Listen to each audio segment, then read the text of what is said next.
판단은 원칙입니다. 자, 우리도 이런 원칙을 대전제로 해서 오늘 새벽에 내려진 법원의 판단을 꼼꼼하게 따져보기로 하겠습니다. 서울 동부지법 권덕진 영장전담부장 판사는 조국 전 법무장관에 대한 직권남용 혐의의 구속영장을 기각했습니다.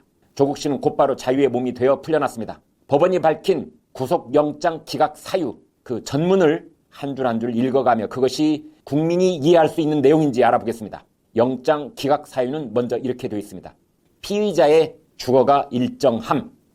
여기에는 동의합니다. 왜냐하면 형사소송법 제70조 제1항은 구속의 사유를 열거하고 있는데, 즉 이런 경우에는 구속할 수 있다면서 그 예를 들고 있는데, 첫 번째가 1.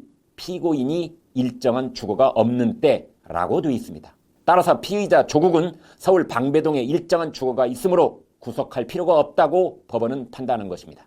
법원의 영장 기각 사유를 계속 보겠습니다. 이 사건 범죄 혐의가 소명되는데도 피의자가 일부 범행 경위와 범죄의 사실을 부인하고 있기는 하나, 이 사건 수사가 상당히 진행된 사정 등에 비추어 보면 현 시점에서 증거를 인멸할 염려가 있는 때에 해당하는 구속사유가 있다고 보기 어려움, 말이 좀 꼬여있기는 합니다만, 이 경우는 법원이 자가당착을 범하고 있습니다. 법원은 피의자의 범죄의 혐의가 소명된다, 즉 범죄가 확실한 사실일 것으로 보인다고 했습니다. 그리고 피의자가 범죄를 부인하고 있다고 했습니다. 법원 판사가 보기에도 범죄가 사실일 것으로 보이는데 피의자가 그 범죄를 부인하고 있다면 우리는 당연하게도 피의자가 도망을 가거나 증거를 없애버릴 가능성이 점점 높아진다고 봐야 옳습니다. 그런데도 법원은 증거를 인멸할 때에 해당하지 않는다는 식으로 말했습니다. 법원은 앞뒤가 틀린 말을 한 것입니다. 범죄가 맞다. 그런데 피의자가 부인을 한다. 그런데 증거 인멸의 염려는 할 필요가 없다. 따라서 구속영장을 기각한다. 이렇게 말하는 것은 자연스러운 논리의 흐름이 아닙니다. 아니, 논리를 떠나서 조국 씨는 2018년 말경 유재수 감찰 자료를 폐기하는 증거 인멸을 저질렀다고 검찰은 밝히고 있습니다.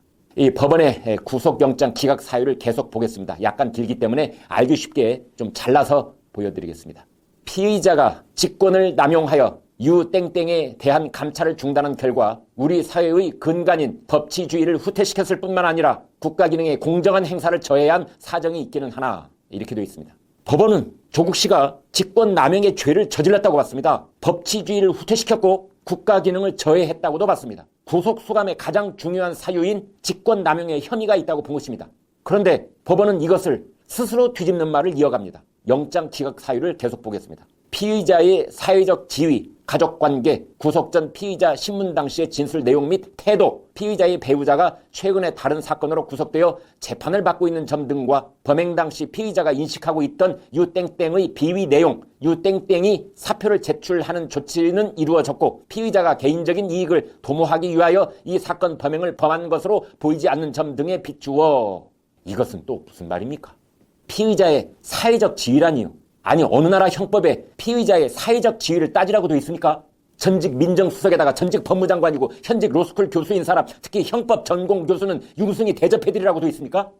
또 이 구속 전 피의자 신문 당시의 진술 내용 및 태도를 참작해서 구속영장을 기각했다는 것 같은데요.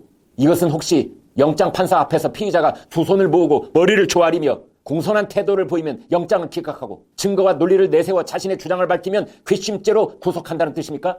지금 법원은 괘씸죄가 판단 근거가 된다고 말하고 있는 것입니까? 정말 기가 막힙니다. 또 법원은 배우자 정병심 교수가 구속되어 있다는 점을 참작했다고 밝혔습니다.